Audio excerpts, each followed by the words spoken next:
நம சிவாய. ஓம் நம சிவாய. அஸ்ட்ரோ கராத்தே முனியப்பன் சுவாமி ஜோதிட நேயர்களுக்கு வணக்கம். என் குலதெய்வம் பெரியாண்டிச்சம்ம தாயை வணங்கி, என் அப்பன் கராத்தே முனியப்பன் சுவாமியை வணங்கி, என் குருவை வணங்கி வாங்க சிறப்பான பலன்களை பார்ப்போம். வணக்கம். இந்த பதிவானது தசா புத்தியின் பதிவாகும். தசா புத்தி உங்கள் ஜனனகால ஜாதகத்தில் எந்தெந்த இடத்தில் இருக்கிறார் என்ற முன்னுரையை பார்த்துவிட்டு பதிவுக்கு செல்வோம்.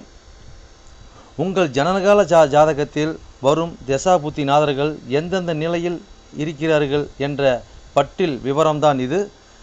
விவரத்தை பார்த்துவிட்டு பதிவுக்குள் செல்லுவோம். உங்களுடைய ஜனனகால ஜாதகத்தில் தசாபுத்தி நாதர்கள் 1-5-9 திரிகோண சாணத்தில் இல்லை 1-5 திரிகோண சாணத்தை அதிபதியோடும் சேர்க்கை பார்வை நட்சத்திர சாரத்தில் பயணிப்பது, அல்லது 1-4-7-10 கேந்திர சாணத்தில் சேர்க்கை பார்வை அந்த அதிபதியோட நட்சத்திர சாரத்தில் பயணிப்பது, அல்லது 2-5-8-10-11 பணபர சாணத்தில் இருப்பது, இல்லை பணபர அதிபதியோட நட்சத்திர சாரத்தில் இருப்பது சேர்க்கையில் இருப்பது, அல்லது 3-6-10-11 உபயஜய சாணத்தில் இருப்பது, இல்லை உபயஜய சாணத்தில் கிரகத்தின் நட்சத்திர சாரம் பார்வை சேர்க்கையில் இருப்பது, அல்லது 3-6-9-12 அபோகலியம் சாணத்தில் இருப்பது, அல்லது அந்த அபோகலி சார அதிபதியோடு இணைஞ்சிருப்பது சேர்க்கை பார்வையோடு இருப்பது, அல்லது சரலக்கணமாகிய மேசம் கடகம் துலம் மகரம் ஆகிய 2-7 மாரகஸ்தானத்தில் இருப்பது, அல்லது சிரம் லக்கணமான ரிஷபம் சிம்மம் விருச்சகம் கும்பம் ஆகிய 3-8 மாரகஸ்தானத்தில் இருப்பது, அல்லது பார்வை சேர்க்கையில் இருப்பது, அல்லது உபய லக்கணமான மிதனம் கன்னி தனுசு மிதனம் ஆகிய லக்கணத்துக்கு 2-7-11 மாரகஸ்தானத்தில் இருப்பது, அந்த அதிபதியோடு இருப்பது பார்வையில் இருப்பது நட்சத்திர சாரத்தில் இருப்பது, அல்லது நீச்சம் உச்சம் ஆட்சி பெற்றிருக்கிறார்களா, அல்லது சூரியனிடம் அஸ்தங்கதம் பெற்றிருக்கிறார்களா, பரிவர்த்தனை அல்லது வர்க்கோத்தமம் அல்லது நீச்ச பங்கம் அல்லது திக்பலம் அல்லது புஷ்கரமாம்சம் அல்லது கெட்டிடும் ராஜயோகம் பெற்றிருக்கிறார்களா, அல்லது நட்பு வீட்டில் உள்ளார்களா அல்லது பகை வீட்டில் உள்ளார்களா, அதே சமயம் கிரகம் சுபகிரகம் சேர்க்கையில் பார்வையில் இருக்கிறார்களா, அல்லது அசுப கிரகம் சேர்க்கை பார்வையில் இருக்கிறார்களா, இல்லை அவர்கள் நட்சத்திர தொடர்பில் இருக்கிறார்களா என்று பார்க்கணும்.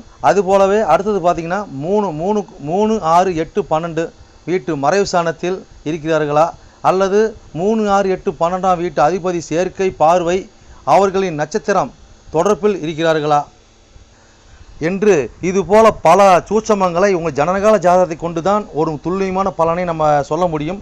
ஆனால் நாம் எடுத்திருப்பதோ இது ஒரு பொது பலனாகும். இந்த பொது பலனே பார்த்திங்கன்னா உங்களுக்கு ஒரு 100%க்கு ஒரு 60% உங்களுக்கு கண்டிப்பாக ஒத்து போகும். சிறப்பாக இந்த பதிவை பாருங்கள். வாங்க பதிவுக்குள்ளே போகலாம். இது மட்டும் அல்லாமல் சிறப்பு குறிப்புகள் என்னவென்றால் மேச லக்கணம் மேசராசி என்று நீங்கள் வைத்துக்கொள்ளுங்கள். அந்த மாதிரி வைத்து தான் இந்த பதிவுகளை நம்ம கொண்டு போயிட்டுருக்கோம். ஆனால் ஏன் அப்படி கொண்டு போகிறாங்கிறது விளக்கத்தை நம்ம சொல்லிடுவோம். ஆனால் இப்போ பார்த்திங்கன்னா மேச லக்கணமாக இருந்து வேறு எந்த ராசி இருக்க பட்சத்தில் உங்களுக்கு இதில் குறிப்பிடப்பட்ட தசா புத்தி உங்களுக்கு நடக்குமானால் லக்கண பாவக ரீதியாக, அதாவது நீங்கள் வேறு எந்த ராசி இருக்க பட்சத்தில் நீங்கள் ஒரு மேச ராசி இருக்கிறீங்க, இல்லை ரிஷப ராசி இருக்கிறீங்க, இல்லை மிதன ராசி இருக்கிற இந்த மாதிரி எத்தனை லக்கணமாக, அதாவது மேச லக்கணமாக ரிஷப லக்கணமாக மிதன லக்கணமாக கடக லக்கணமாக சிம்ம லக்கணமாக இப்படி எந்த லக்கணம் இருக்க பட்சத்தில் வேறு எந்த ராசி இருக்க பட்சத்தில் உங்களுக்கு இந்த தசாபுத்தி நடக்குமானால் லக்கண பாவக ரீதியாக அந்த பலன் நீங்கள் அப்படியே பார்த்து அப்படியே பலனை தெரிஞ்சுக்கலாம். அது மட்டும் அல்லாமல் இது பலன் பார்த்தீங்கன்னாக்கா அதாவது நட்சத்திர சாரத்தின் அடிப்படையாக கொண்டது தான் இந்த பதிவாகும். ஓகேங்களா? அப்போ நட்சத்திர சாரத்தை அடிப்படையாக கொண்டு தான் ஒவ்வொருத்தருக்கும் ஜனனகால ஜாதகத்தில் நம்ம பலனை பார்க்குறோம். அப்போ நட்சத்திர சாரத்தை அடிப்படையாக கொண்டு பாவக ரீதியாக கொண்டு தான் பார்த்து பலனை நம்ம மக்கள் கொடுத்துட்ருக்குறோம். அப்போ அந்த மாதிரி கொடுக்கும்போது பார்த்தீங்கன்னாக்கா இந்த பலன் என்னவா இருக்குன்னு கேட்டிங்கனாக்கா, அப்போ நட்சத்திர சாரத்தை அடிப்படையாக கொடுக்கும்போது பாவக ரீதியாக கொடுக்கும்போது பார்த்தீங்கன்னா அதாவது பொது பலன் ரீதியாக பார்க்கும்போது என்றென்றும் இது அழியாத பதிவாக இருக்கும் நான் நம்புகிறேன். ஓகேங்களா? அப்போ நீங்கள் எப்பயுமே இந்த பதிவுகள் எடுத்து பார்க்கும்போது பார்த்தீங்கன்னா எந்த ஒரு காலத்திலும் எடுத்து பார்க்கும்போது உங்களுக்கு பொதுவான பலனாக பார்க்கும்போது 100% உங்களுக்கு அப்படியே அந்த பலன் இருக்கும். ஓகேங்களா? மேற்கொண்டது மீதி பார்த்தீங்கன்னா உங்களுக்கு ஜனனகால ஜாதகத்தை கொண்டு எடுத்து பார்க்கும்போது பார்த்தீங்கன்னாக்கா எந்தெந்த இது அமைப்பில் எந்தெந்த வகையில் இருக்குது எந்தெந்த அமைப்பில் இருக்குதுன்னு பட்சத்தில் மீதி பலனை பார்ப்போம்.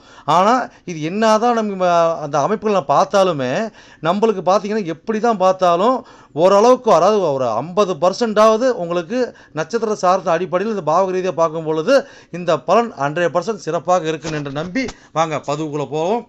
கும்பலக்கண கும்பராசி நேர்களே, உங்களுக்கு ராகு திசையில் குரு புத்தியா என்ற பதிவு தானே இது. இந்த பதிவானது உங்கள் லக்கணத்துக்கு எண்ணி வர 12ஆம் ராசியான 12ஆம் பாகமான மகர ராசின்னு பதிவாகும். இந்த மகர ராசியில் என்ன நட்சத்திரம் இருக்குது, அந்த நட்சத்திர வாயிலாக உங்களுடைய புத்திநாதன் அங்கே எப்படி பயணித்து எப்படி பலனளிக்க போனால் தான் பதிவாகும். இந்த பதிவானது நாங்கள் கும்பலக்கணம் கும்பராசிக்கிறது இந்த பதிவு பார்க்கணும்னு கேட்டிங்கன்னா அப்படி கிடையாது. கும்பலக்கணமாக இருந்து வேறு எந்த ராசி இருக்க பட்சத்தில் உங்களுக்கு ராகு திசையில் குரு புத்தி நடக்குமானால் நீங்கள் லக்கண பாவ ரீதியாக இந்த பலனை சிறப்பாக பார்த்துக்கலாம், சிறப்பாக இருக்கும். ஓகேங்களா, ரைட்டுங்க. அப்போ எத்தனை கோடி தசாபதினு கேட்டிங்கனாக்கா அதாவது பார்த்தீங்கன்னாக்கா ராகு திசை புத்தி பார்த்தீங்கன்னா உங்களுக்கு 2 கூடையவன் 11 கூடையவனுடைய புத்தி.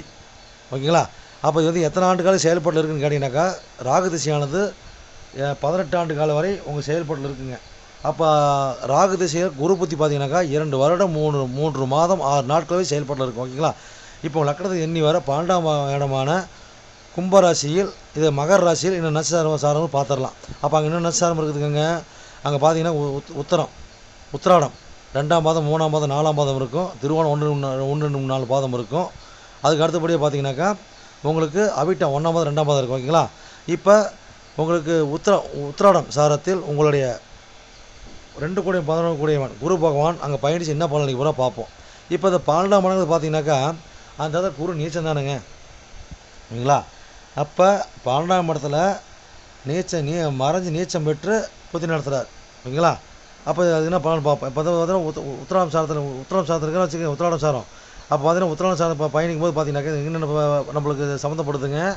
இந்த இடத்துல 12 சம்மந்தப்படுது. அப்போ 7 சம்மந்தப்பட்டு 2 11 சம்மந்தப்படுதுங்க.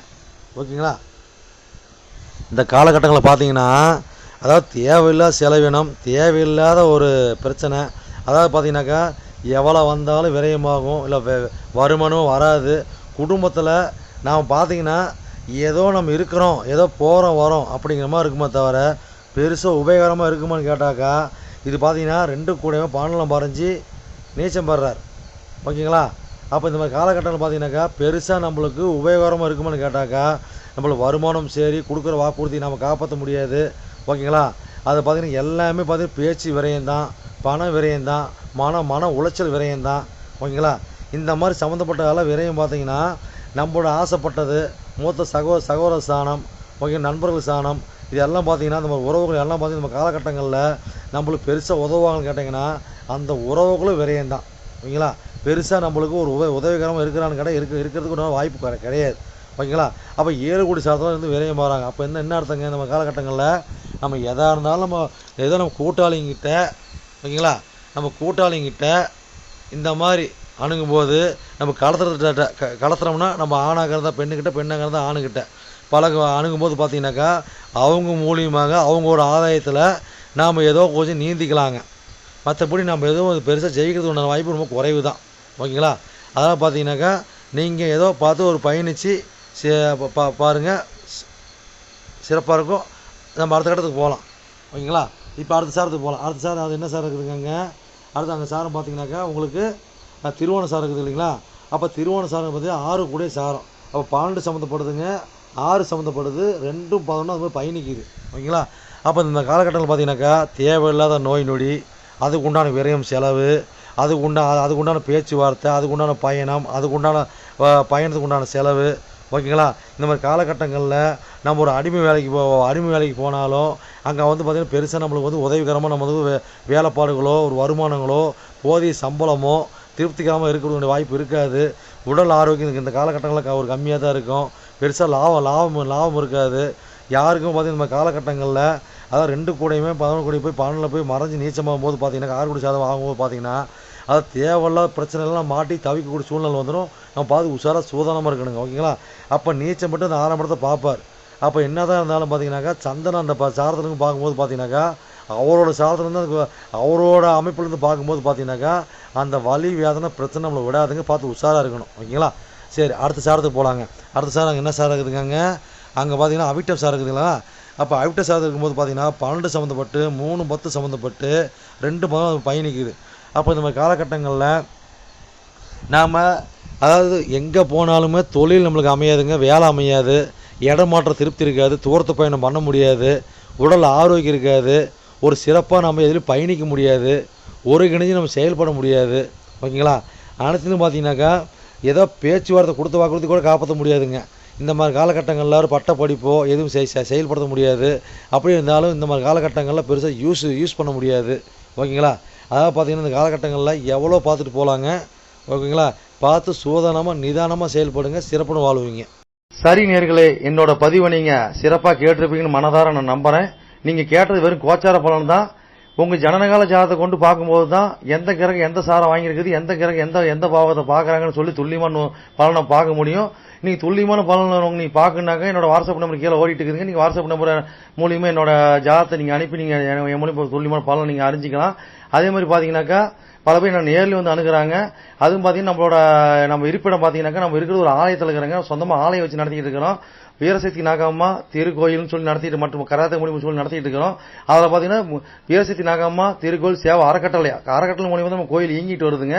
எல்லாத்தையும் பார்த்தீங்கன்னா துல்லியமாக பர்ஃபெக்டாக நம்மகிட்ட இருக்க எல்லாமே இருக்கும். எந்த ஒரு தோஷம், எந்த ஒரு காரியம், எந்த ஒரு பரிகாரம்னா நம்ம ஒரு கஷ்டமும் நம்ம கேட்டு தான் வந்து அவங்களோட காரியத்தை வந்து முன்னெடுத்து செய்யறாங்க. அந்த நம்பிக்கைகரமாக நம்மளோட பலன் இருக்கிறதுனால தான் இந்த மாதிரி கஷ்டம் நம்மகிட்ட அணுகி நம்ம சிறப்பு பலன் அடைஞ்சிட்டு இருக்கிறாங்க. இது போல ஒவ்வொருத்தரும் பலன் அடைகிறது எங்களோட ஆசை. அது மட்டும் இல்லாம பாத்தீங்கன்னாக்கா எங்க கோயிலுக்கு லீடர்ஷிப்னு பாத்தீங்கன்னாக்கா எங்களுடைய கிருஷ்ணசுவாமிங்க வாக்கு சித்தர் பாத்தீங்கன்னாக்கா கிருஷ்ணசாமி, அது சோழி பிரசன்னம் கல்லு கூடு சொல்லுவாங்க இல்லைங்களா, அது சிறப்பான முறையில சிறப்பா பாப்பாருங்க. நேர்முகமா பாக்குறாங்க, ஆன்லைன் மூலமா பாக்குறாங்க. நீங்க யாரு என்னன்னு தெரியாது, உங்களோட ஃபுல் டீட்டெயில் அப்படியே சொல்லுவாருங்க. ஓகேங்களா? உங்களோட டீட்டெயில் சொல்லி உங்க பேரை சொல்லி சோழி போட்டாருன்னா சிறப்பான முறையில சிறப்பா உங்களுக்கு சோழி பிரசனம் பார்த்து அருமையா சொல்லுவாருங்க. அதே மாதிரி பாத்தீங்கன்னா அது மூலியமா நீங்க இதுல பார்த்து நீங்க அணுகி அது மூலியமா தெய்வ அருள்வாக்குங்க அது. ஓகேங்களா? அது மூலியமா நீங்க வந்து சிறப்பான பலன் நீங்க அடையலாங்க. எந்த ஒரு காரியமா இருந்தாலும் எந்த ஒரு விஷயங்களா இருந்தாலும் துல்லியமான பலன் துல்லியமா இருக்குங்க. சொல்றது அப்படியே நடக்கும், சிறப்பா இருக்குங்க. சரி நேயர்களே, உங்களிடமிருந்து விடைபெறுவது S. Balu Jayavel, MA astro. நன்றி, வணக்கம்.